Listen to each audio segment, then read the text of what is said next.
going on, everybody? Little disclaimer I wanted to give to you in this video of the Mystic Force panel. It is not the full panel, unfortunately. I was late, maybe 10-15 minutes. I'm not sure how much they actually got into it. It seemed like they only asked a couple questions maybe beforehand before I got there. You guys know I've told you repeatedly I'm a husband and father first, and my daughter, they had a little karate class there free in the kids zone right before, and she was loving it so much, and I couldn't walk away watching it. You can actually see a clip of that on my Instagram. If you go to my Instagram on Middle Tennessee Geek, you can see a little clip of her doing some kicks and stuff. She really loved it, so couldn't walk away from that. So I apologize I was late, but hopefully you guys can understand. And one other thing, there was, just say in nice terms, an overzealous fan that came up during the question and answer portion and kind of stood his ground and make sure his questions were answered right in the middle of my shot. So really much I couldn't do it. You can still hear the audio, but hopefully you guys still like what I did record for you. I know you probably could find the full one somewhere else, but at least I wanted my followers to see what I had for you. But let's roll the title.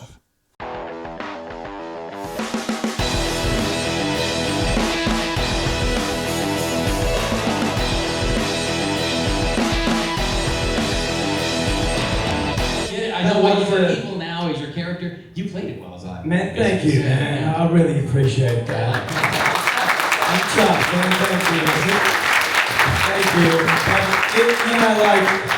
you. My man Chris over here, 20 years ago was playing my father. Now we can play brothers. Looking good. You look the same. You know what I'm saying? Like he can be my younger brother now. Time has not been well. But yeah, do you want to say anything about that? Yeah. Take a microphone. Yeah, sure. I mean, I don't know. Well, I kind of know. I do know where to start actually. Because I came in late, a little bit late. So all the work that they did to start with, and like in acting and in theatre and stuff like that. One of the things that we really aspire to, obviously, is to do good work, but one of the things is to form a company. A real tight company, and they kind of did. So when I arrived, and when you've got some heavy hitters like Peter Rudder and the big JT down there, and these guys were all fresh out of school-ish, but they had some chops. And so when you arrive and the shoe's already worn in, it kind of makes things easy. And so I can find my feet really easy, and like I said. Peter's she was a heavy hitter. So when you come in and you come in relatively cold, she always comes in hot, and she's always there. So you just warm up really fast, and everybody on the set was the same. So when it came to doing anything, a lot of those things were pretty emotional, and there were times when he was acting his age. 22. But he had good reason, like Dad left, where was he? And then he was this bad guy, wanted do all that stuff. So, it was one of those things that was like, it felt easy, even though it was work. There were long days, there was stuff you had to do, you had sweaty costumes, all that sort of stuff.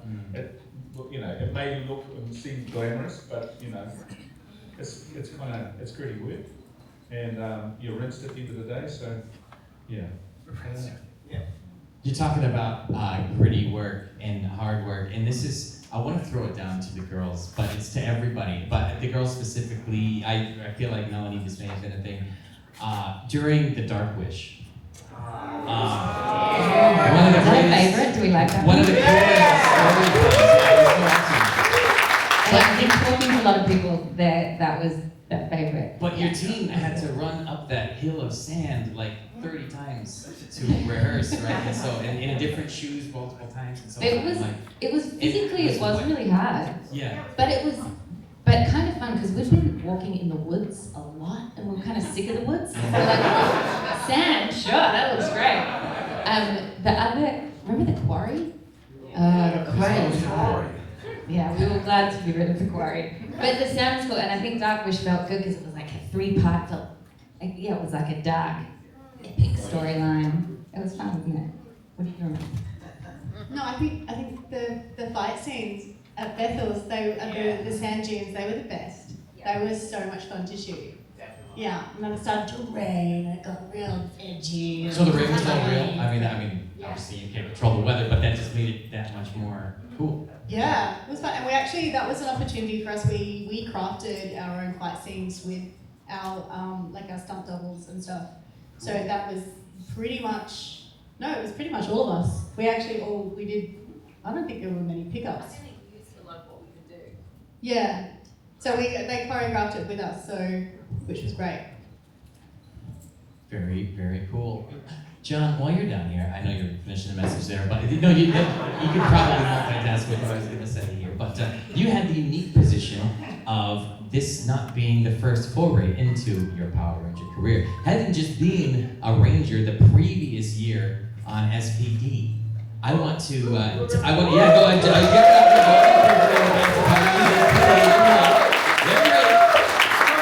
That's it. But the question really is, you've been around the block now. You've seen a whole team of these youngsters do this thing, and now it's happening again. And now you're the mentor a second time, but you've literally done that already. So how do you feel coming into this cast? Well, Not comparing the people in the two casts, just coming into the new generation. Oh, this is my favorite cast. Okay, if you're wanting to say that, it's fine. Yeah, I agree. There's wonderful people. Yeah, now I've worked on I've got to see probably 4 sets of Rangers go through, and they all have similar traits. Red Ranger is overcoming some type of insecurity to become the leader that he should be. Blue Ranger is the possible leader, but there's his own dynamics, and then we have all the other colours.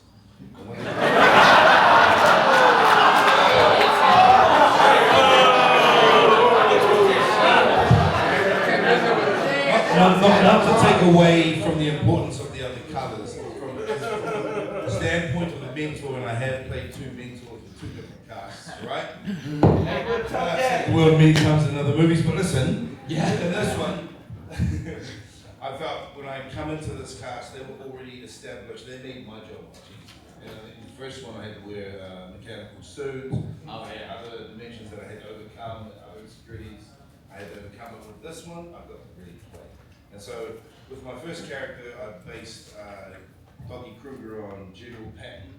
I love the movie and George C. Scott's performance, which was Oscar worthy. I just imitated that, and then he was more of a mentor and a father figure and a warrior and a general.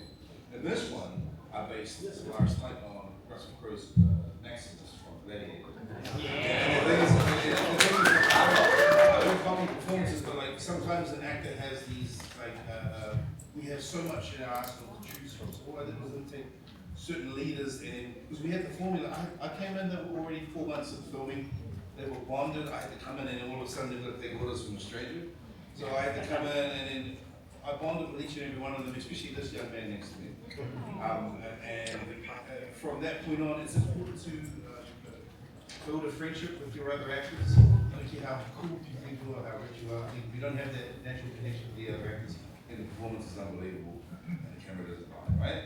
It's true. And so, me being the mentor in this one, they made the job easier, and I just got to be an older brother and an uncle to this cast. So, yeah. That's awesome. That's fantastic. Now, Richie, you, as the Green Ranger, the cool, fun, earthy Ranger there, you had the sort of the playing Xanda going on. It was always fun. Yeah, everybody remembers playing Xanda, right? Yeah. That was fun. Now, but if you wouldn't mind, tell, it doesn't have to be a specific story, but you spent a lot of time on that record store set. And you were with Barney Duncan, who's probably a sailor in the language department. But, what was it, not what was it like specifically, but do you have a specific memory that you think back to on that set? I feel like one of our first days shooting was on that set. The earthquake scene, one of the first scenes was one of the first things we ever shot. That was cool. I remember being really nervous about trying to make the right choices and worrying about overacting and underacting and then I remember we all got called into the producer's office like a week later and he said, "You guys have not cut the mustard. Do you remember? We had to reshoot it. Oh no. We had to reshoot. Hey. I think they just reshot your stuff. He said we were underacting and we weren't putting enough energy into it. And we Is had that to do right? some scenes again. Does no one remember that? I don't. He said you were underacting. Yeah. He said you Well, were too- underacting or you were underacting? No, yeah, I seriously remember this. Is no one going to back me up? I think, can I? No, but do you know what? Okay, what I think is an interesting, perhaps, take on that is that because this cast was all Australian or New Zealanders, Yeah. and I think as a culture we are very relaxed, right? So I think we had to ramp up our like Americanness, like give it some more because I think naturally we're a bit, I don't know. And kinda use fake unpaid accents things. for the most part too. I forgot they had you use accents that weren't natural. Sure, Except for yeah. English, yeah. Yeah. Mine wasn't good enough, so I had to do it. But I also rewatched it recently, but last year, and Barney Duncan was amazing. So I the was watching Kramer it just vibes. going, Wasn't he like wow. Kramer? He was so good. Yeah, so he blew me out of the water again. I hope I didn't get the shows mixed up with being told to redo it. Was it a... Do you get told that a lot? yeah, probably. I think it did happen. Yeah. Yeah. I'm pretty sure you brought it up at the last con, and that's what I'm remembering it from. Yeah, I think we did have to reshoot. We got better. But yeah, I'm going to say I don't think it was just an us thing though. I think it was. was it just us? No, it wasn't just a. No, I mean, I'm going to throw myself under the bus here. No. But it was about the actual. It was that scene in Rockporium. So it was not just us. It was the whole scene. So it was how it was directed. Oh, I see. And there wasn't enough earthquake. Like there wasn't enough mass destruction happening. So. We're like, oh, like what would be like with an earth tremor, but this had to be like really intense. Yeah. And I remember Barney coming in and doing the whole ripping off the thing and all that, and we did that twice. Yeah. We did. Anyway. And you improved, and then they took the second one, and the rest was history. It was and it then was the rest is one apparently it fine. was one day of work 20 years ago. Yes. It's to be fair, I don't remember what I did 3 days ago. It's understandable. We're almost ready for some audience questions, but Nick, I've got one down here first. The friendships that you and Vida had on the show, you and Angie, especially the vampire episode. That was a really fun dynamic and fun friendship, and I'd like you to touch on that to whatever you feel like touching on that in a moment, but also, how much or different are you from your character, Chip? I'm a very sort of thoughtful, smart, generous person. I heard some laughter. I don't know. I think I had a lot like. I think it was quite easy to be Chip. I was very into like fantasy and. I lived a lot of my childhood in my own head, so the idea of being this kind of quite excitable, nerdy character was quite easy. Although I did like my natural state is quite like chill as hell, man. Yeah. And it was definitely like I had to ramp that up and be, and find the character of Chip. So I guess, but he's a lot like me in some ways. I think apparently the producers like as soon as they saw me, they're like, yeah, this guy is Chip. And they didn't even have to really watch my audition. They was like, yeah, this little guy, yeah, he's Chip. Yeah. That's perfect. And I will say, of all the seasons, obviously Power Rangers has different nostalgia levels for who sees what season you win. But objectively pulling that out, I think the rewatchability factor for your show is one of the better ones from beginning to end. To see character arcs in development and growth and just epicness, different things. Questions are answered, stuff happens in your show that, not that other seasons are less dimensional, but they are less dimensional. In that situation. So thanks for being a part of all. Oh, no worries. And also to say that episode with me and Angie, that was my favorite one to do. Was it? Cool. Yeah, because it had like a nice dramatic art to it. And we were already like really good friends. I mean, we started living together I think it was after that, like towards. I basically ran out of money because I lived in the hotel for about 6 months or something. I think they expected us to move into like cheaper places, but I had never lived anywhere that wasn't my own family house. So I was like, can I live in the hotel? And they were like, yeah, if you want.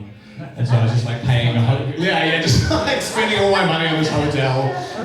So then we flatted together and it was great. Yeah, but it was awesome. A lot of people are under the misconception that Power Rangers make a lot of money. It was like, I mean, I was 18. It was like I was a millionaire. I felt like I was losing my mind. Yeah. But I didn't know how to do anything. Like, never lived out of my house, so I went to the supermarket and I bought like $200 worth of food, and I didn't know how to cook any of it. I made like tin spaghetti and I put eggs in it, and it was disgusting. You learn what not to do though, if you ever try it again. That's awesome. All right, Chris, I think it's finally time to open it up to an eager audience full of questions. I'm going to start right there. So, yes, you. Yeah. All right, so for the Rangers, what were your reactions to finding out you're going to be wearing capes? Oh, what were your reactions to wearing a case? Oh, that's a Chip question. Yeah, it was pretty cool. I'm not like. For me, it wasn't like as much as Chip liked capes. My feelings were slightly more ambivalent about capes. But they were cool to swish around. Have to, Chip. Way over there. Yeah, waving in the glove. Udonna has always been my favorite Power Ranger of any season ever. What is y'all's favorite PETA story? Oh, yeah. PETA memories. That's a great time. Anybody who has one, great. Stop down. Yeah, Claire. Yeah, so Claire and Udonna obviously had a lot of scenes together, and I knew PETA before we started Power Rangers, and what you guys might not know about PETA is she's a legend in New Zealand, and mainly for her incredible contribution to theatre. So she had a theatre company, and they would create and make new pieces of theatre, and they're very celebrated in New Zealand. And she's a real creative genius, so talented.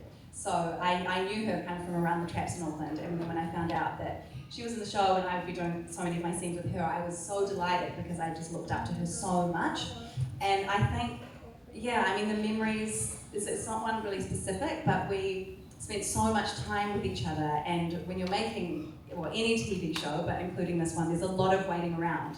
And so we would just, because often the scenes were just me and her, but even when it was everyone, but I just remember me and her sitting in the camper for hours on end and just having a really lovely time. Her actual personality is kind of actually similar to Udonna, she's not quite as serious, because Udonna's quite a serious, earnest character, and PETA definitely has a lighter energy to her and was really funny, but she's equally as warm, equally as kind, and equally as intelligent. So I just remember kind of just basking in her glow in the camper and feeling so lucky that I got to spend so much time hanging out with her.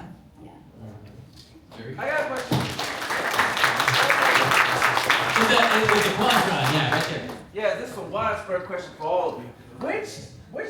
He stole my question, unfortunately, but I do got. That is what I do as hosting. I got this one. Which episode of Mystic Force out of the 32 that impacts you the most? Y'all want to ladies first? Old heads first? And the biggest impact.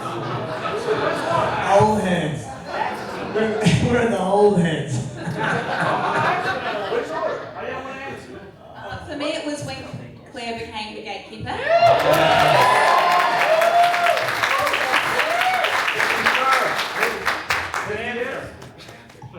I think it was definitely the vampire stranger William Part 1 and Part 2. Do you remember the one where I got turned into stone? Yeah. But it's funny, it's a cool episode, but I spent half the episode not doing anything because I was statue. So I think I like it because I had a lot of time off.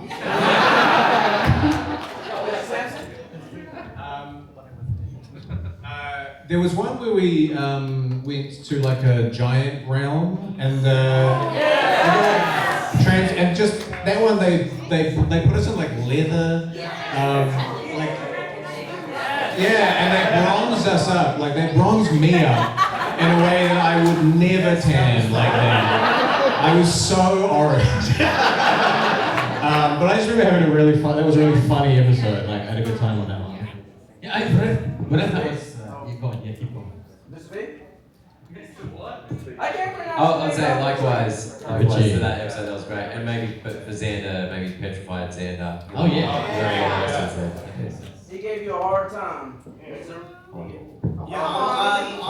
There was a. I think it was like episode 1 or 2 where we drowned in the swamp. The mud. That was fun to shoot. That was fun. That was a lot of fun. Dark Wish was good too. Yeah. That was fun. Mr. Graham? Chris. Well, it's a toss-up because sometimes you like the love and sometimes you like the rough stuff. So, Ear Parent was great. Yeah. There was, I can't remember the episode's name, but there was a flashback when Udonna and I were, when he was a baby. And I had a dagger on, and we got blown up. When you found out he was your daddy, he was like, oh my, who is this guy? It was knowing that Leanbow was still alive. Yeah. It gave Dagon more impetus to work because he was the friend that lost a baby. You know? That's pretty serious when you think about it. That's Daniel right there. I love that. I see y'all had an open seat here. I know. Yeah. I see Udonna right there. Yes, the spirit is with us.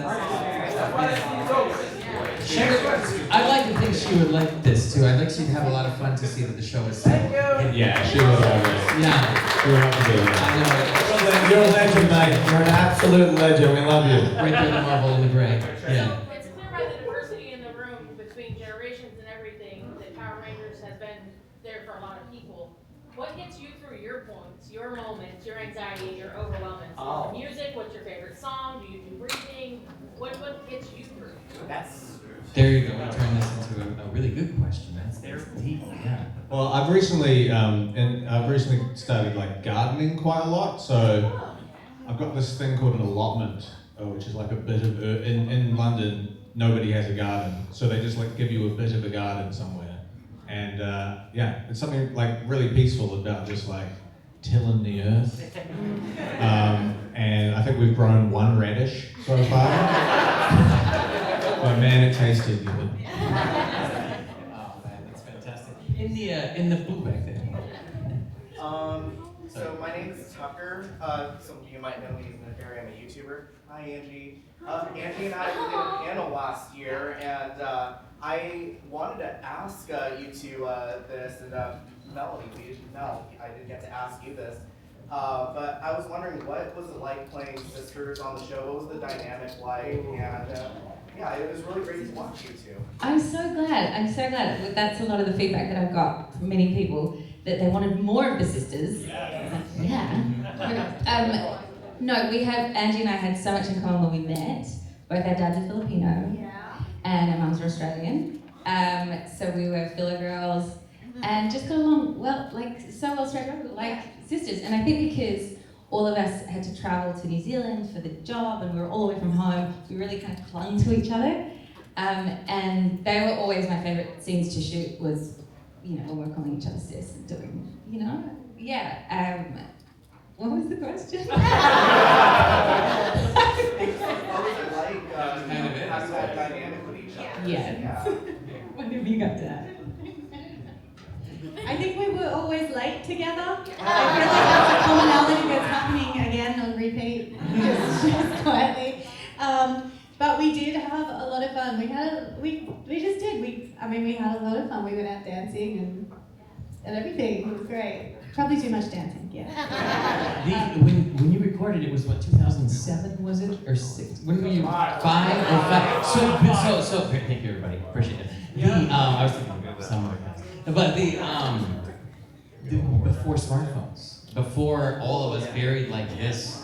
Yeah. So the memories, you would tape things differently, film things differently, you have different pictures on social media, but the engagements you had then, where there were probably more moments that like you would never record, but now you wouldn't do those things these days? Yeah. If you could share one that's appropriate, or not, it doesn't matter, that would be pretty cool. Anybody who wants to. We used to play ping pong. Yeah, we had a ping pong table on set, and I used to win all the time. Is that the story? I'm pretty sure one of our directors, Charlie, was. Remember, he was pretty gung ho. He was the sweetest director ever. So lovely, and then he got real aggressive with the table tennis.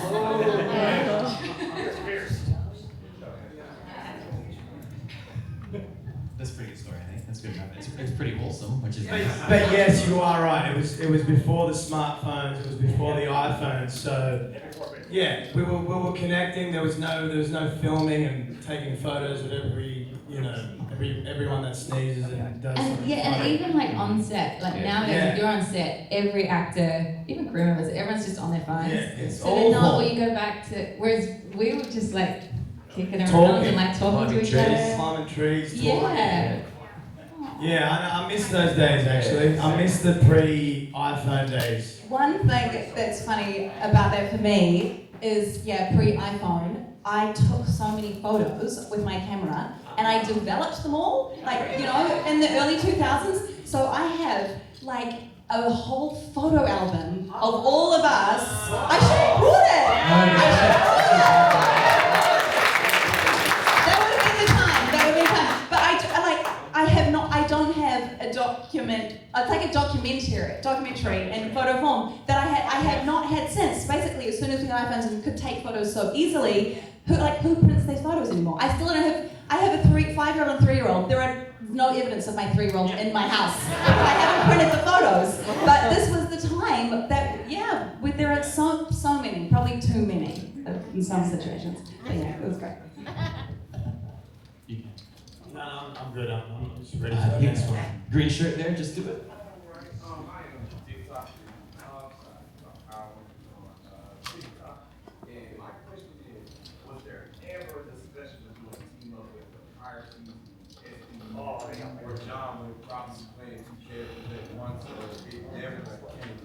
This didn't happen.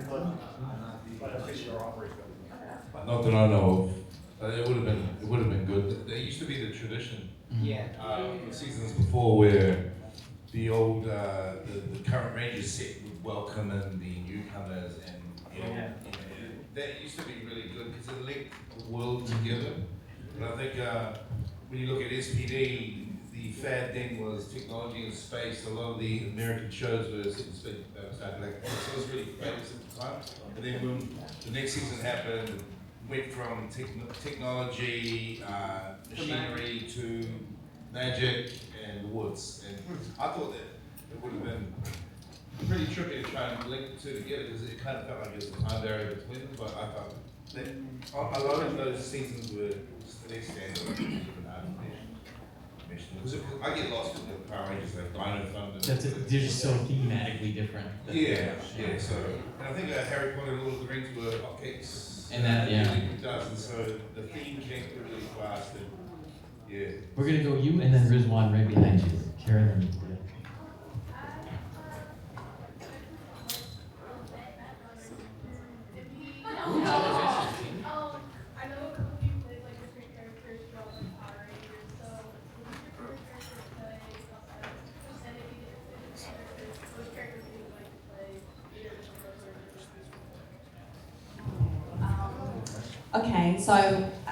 Claire was my favourite character to play, of the ones that I have played. But if I'm not allowed to say Claire, so I will say Krista, because with Nova, fun fact, I was never actually on set. I was not underneath the suit, and I just recorded my role in ADR. So I just went into a booth and recorded, because I think she takes her helmet off for a second, right, and it's not me? Yeah. I don't know who that is. She was a member of the crew. Okay, she was a member of the crew. So so my Nova experience was just in the booth, which was really fun. But no, Krista was great because it was obviously my first time, but also James Napier and Tom Hearn, I had just worked with them on another TV show for 5 years previously, so we were really great friends, and so it was great to, reconnect with them.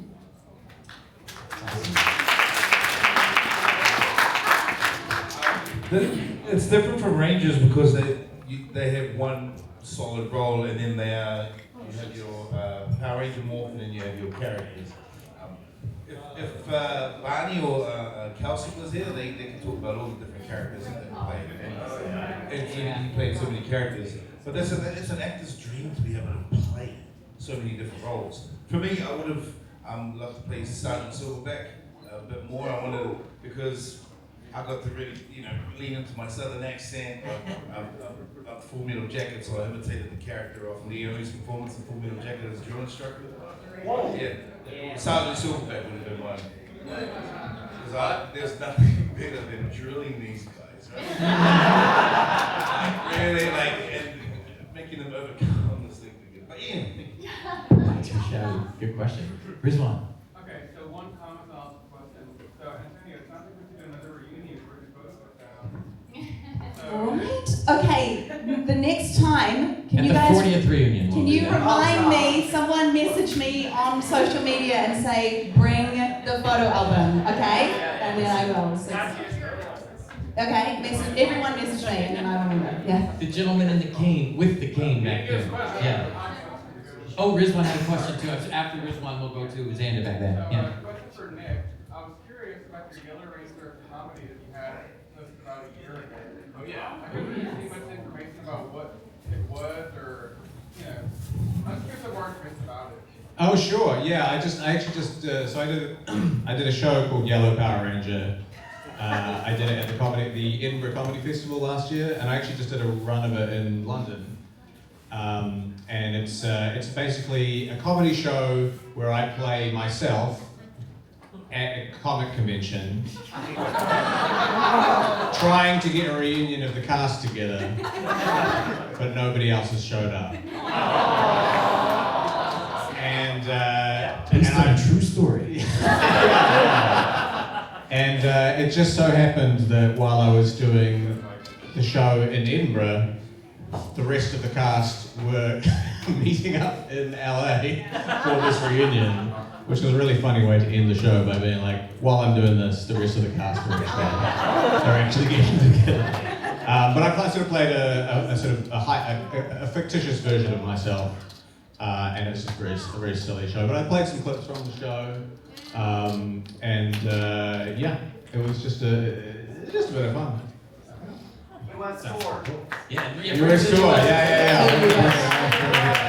I think we've got time for 2 more questions, and then we're gonna have Javier have a final word if you want one. I didn't ask you this before, but I want you to have one, and then anyone else has a final thought, and then we can take a group picture of everybody in front of the thing there and do the magical source, all the stuff. All the fun, we're gonna do all of it, but there's time for 2 more questions. The gentleman in the hat had his hand up most of this show, or episode, whatever this is, yeah. So my question for everyone, if you had to choose any Power Ranger team from Mighty Morphin to Cosmic Fury to team up with, which one would you choose?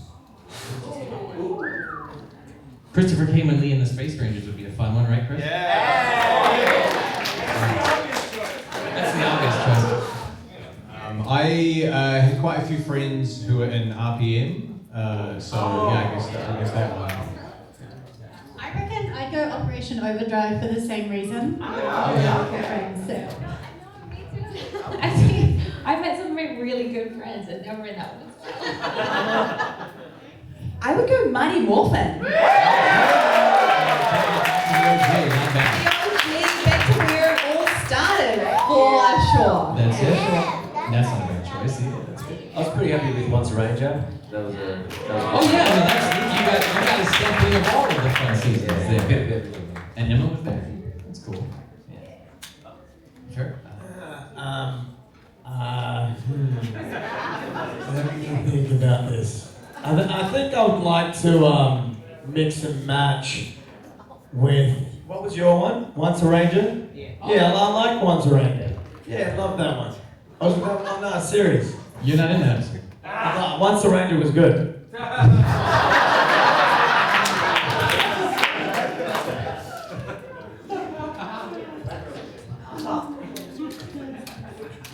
What was the question again? If you could come out with any other cast of Power Rangers, who would it be? Any season in the mix? Like you did. Let's put the woods in space for SPD and Mystic Force. Alright, this will be our very last question for the panel, but you'll see these guys all weekend, or at least through today and tomorrow, which is the last of the weekend. Right over there with your hand up in the second row. That's you. Yep. John. Hi, Brian. I'm here from Nashville. So you play a role as like towards the Rangers and such an important role that I'm curious. Who is somebody who's an mentor to you in real life? Who's a real life mentor for you, John? Oh, wow. You can help my tears. My father.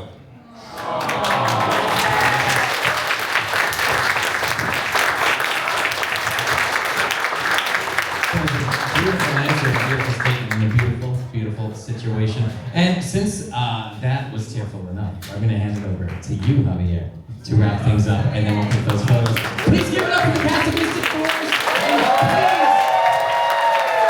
please the main group for what's coming up next. So please, Javier, it's all yours.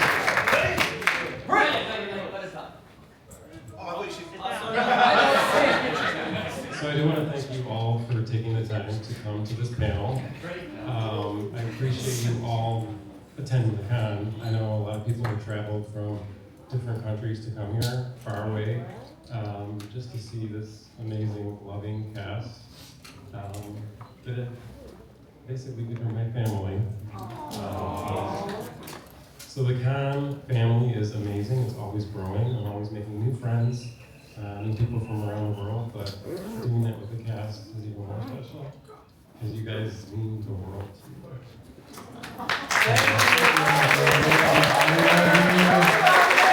We love you. The cast of Power Rangers Mystic Force!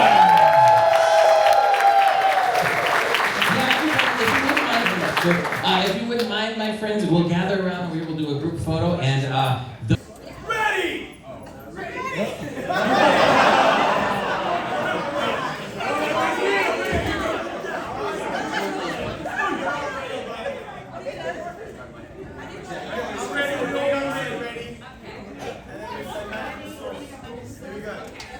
Rangers, ready! Ready!